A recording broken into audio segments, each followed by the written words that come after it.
Where is our commander-in-chief?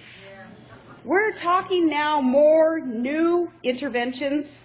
I say until we know what we're doing, until we have a commander-in-chief who knows what he's doing, well, Chief, in these radical Islamic countries that aren't even respecting basic human rights, with both sides, they're slaughtering each other as they scream over an arbitrary red line, Allah Akbar. I say, until we have someone who knows what they're doing, I say, let Allah sort it out.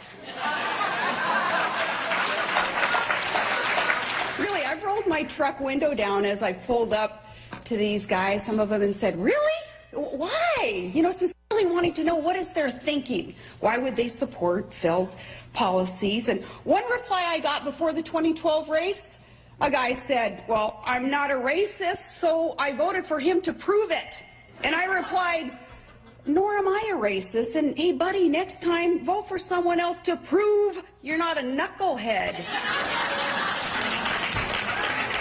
Officials lied and government spied, and in Benghazi, government lied and Americans died. But finally around here, those scandals are being revealed. Finally, you know, people are waking up to what's going on, and these scandals are coming at us, though, fast and furious. And kind of reminds me of a comedy routine that my friends my really, really good friends at Saturday Night Live do.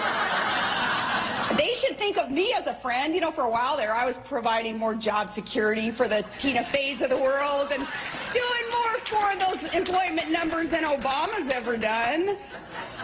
But what SNL does is they have this skit where they do this fake newscast, and they read some completely absurd news report, and then they finish it with an incredulous, really? Well, as in, our government spied on every single one of your phone calls, but it couldn't find two pot-smoking, deadbeat Bostonians with a hotline to terrorist central in Chechnya. Really? And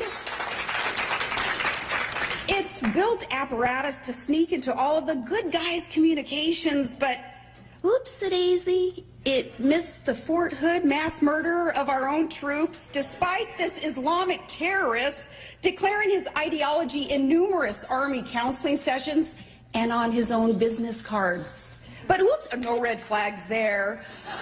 Whoops-a-daisy, really? And our government passing something called, well, it's Obamacare, but the Affordable Care Act.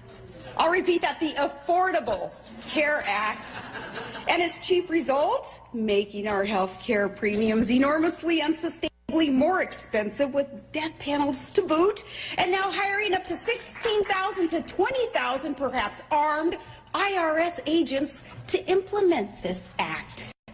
Well, the IRS. It can't figure out how it managed to spend over $4 million on a training conference because it didn't keep its receipts.